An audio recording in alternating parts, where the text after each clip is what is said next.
মসজিদ তৈরির জন্য অর্থ দেয় নয়, সেই টাকা গরিব মানুষকে দান করুন, এটা নাকি লেখা আছে কোরআনে। সত্যি কি তাই?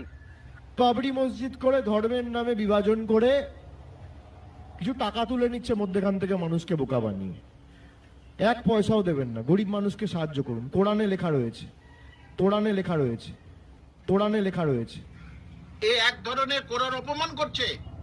কোথায় এটা লেখা আছে বলতে হবে, যেটা কোরআনে লেখা নেই। আমি যদি বলি গীতা এটা লেখা, যেটা আদৌ লেখা নেই, তাহলে সেটা গীতাকে অপমান করা হলো। কোরআনকে অপমান করছে, আর সেখানে সংখ্যালঘু মানুষরা দাঁত কালিয়ে দেখছে। ট্যাং ছেলে দেখাতে পারবে? কপাতা শিখেছো দেখাতে পারবে? ট্যাং ছেলে। কোরআন নিয়ে অপব্যাখ্যা, ওর জবাব দিতে হবে। মুসলমানদের কাছে আমি বলছি, কোরআন নিয়ে অপব্যাখ্যায় ওর জবাব দিতে হবে। কোথায় এরকম লেখা আছে? বক্তার নিজস্ব বক্তব্য, চ্যানেল